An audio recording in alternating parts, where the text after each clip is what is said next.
में जुड़ चुके हैं। वीरेंद्र जी, बड़ी चर्चा है इंडिया और भारत की, क्या फीडबैक है आपके पास, लोग क्या चाहते हैं? देखिए, ये बात तो है कि ये जैसे जैसे चुनाव करीब आ रहा है उसमें तमाम सारी बातें आ रही, लेकिन अब G20 का सम्मेलन इस देश में हो रहा था और उसमें राष्ट्रपति के एक आमंत्रण पर ये शब्द भारत और इंडिया को लेकर बहस चालू हुई। ये बड़ा खतरनाक मोड़ भी आप इसको कह सकते हैं, क्योंकि विभिन्न देशों के राष्ट्राध्यक्ष, प्रधानमंत्री, राष्ट्रपति आ रहे हैं। ऐसे में मीडिया में इस तरह की विवाद सुर्खियां बने तो इस देश में शायद एक तरह से संदेश उचित नहीं जाएगा। ये जो मामला था ये आगे भी शांति के समय कभी ये लाया जा सकता था। वैसे ये पिच कैसे टर्न लेगी, लेकिन ये अब बात चर्चा आ गई है। बीजेपी भी इसके रिजल्ट को लेकर भी गफलत में है, लेकिन सबसे बड़ी बात यह है कि भारत तो सदियों से इस देश का नाम रहा है और न तो इंडिया पे किसी का एतराज रहा, न भारत पे। अभी पांडे जी बोल रहे थे कि भाई लिखने पढ़ने में चाहे सरकार इंडिया लिखे चाहे भारत लिखे, कोई संविधान संशोधन की ज़रूरत नहीं है। लेकिन अगर प्रस्तावना के मूल में कोई बात आएगी, आत्मा है संविधान की प्रस्तावना, उस आत्मा में अगर कोई परिवर्तन किया जाएगा तब जाकर संविधान वहाँ पर संसद में प्रस्ताव लाना पड़ेगा, संशोधन होगा। और अगर आत्मा में कोई संशोधन हुआ तो वो जुडिशियल स्क्रूटनी के दायरे में भी आ जाएगा। कोर्ट और न्यायपालिका उसमें हस्तक्षेप कर सकती है, उस पर राय रख सकती है। तमाम सारे विद्वानों की अलग अलग राय है। लेकिन इसकी शुरुआत 15 अगस्त को लाल किले से हुई, जब प्रधानमंत्री ने कहा कि हम गुलामी की हर छोटी सी छोटी निशानी को मिटाना चाहते हैं, उससे हमें मुक्ति चाहिए।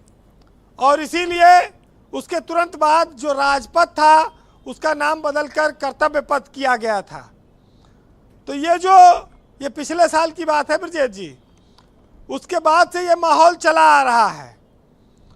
अब मेरा भारत महान तभी कहा गया था जब हम सदियों से इस भारत को देखते आ रहे थे, लेकिन जब से ये इंडिया गठबंधन बना तब से भाजपा को ये इंडिया शब्द पर थोड़ा एतराज आने लगा। पहले तो ये डांट डांट कहने लगे, फिर ये एनडीए के मुकाबले इंडिया को बोले वो 26 हैं, हम 36 हैं। लेकिन मामला बना नहीं। इंडिया अपने आप में परेशान कर रहा है भाजपा को। तो कहे ये ना बांस रहा है ना बांसुरी बजाए, इंडिया का ही मारो, ख़त्म कर दियो, भारत भारत हो जाए। अब भारत होने के बाद तो इंडिया अंग्रेजी चला जाएगा, गुलामी का शब्द बन जाएगा। तो इंडिया गठबंधन को लोग कहेंगे तो गुलामों का गठबंधन है, ये तो अंग्रेजों के पोषक लोग आ गए। तमाम सारी बातें कुछ भी कही जा सकती हैं, लेकिन जो सियासत को हवा मिल रही है उसमें विपक्ष का घाटा भले हो रहा हो तत्कालिक तौर पर, लेकिन ये सियासत में इसका रिजल्ट तो जनता देगी कि इसका चुनाव में क्या परिणाम आया। ब्रजेश जी, हमें तो इंडिया और भारत के लड़ाई से पहले भारत में हिंदी को राष्ट्रभाषा घोषित करने देना चाहिए, क्योंकि अंग्रेजी वाले हम लोग मुल्क हैं नहीं और हिंदी को राष्ट्रभाषा का दर्जा आज तक मिला नहीं। अगर ये हो जाए तो भारत तो थोड़ा शोभायान हो जाएगा, क्योंकि हिंदी हमारी संस्कृति से जुड़ी हुई है। इस पर भी थोड़ा हमारे लोगों को विचार करना चाहिए, हमारी सरकारों को। वैसे सरकार ने चलाया था digital India, skill India, made in India. अब ये सब भी इंडिया आगे चल के हटाना पड़ेगा, क्योंकि ये सब इंडिया नाम अंग्रेजों से जुड़ा हुआ लगता है, गुलामी का प्रतीक है।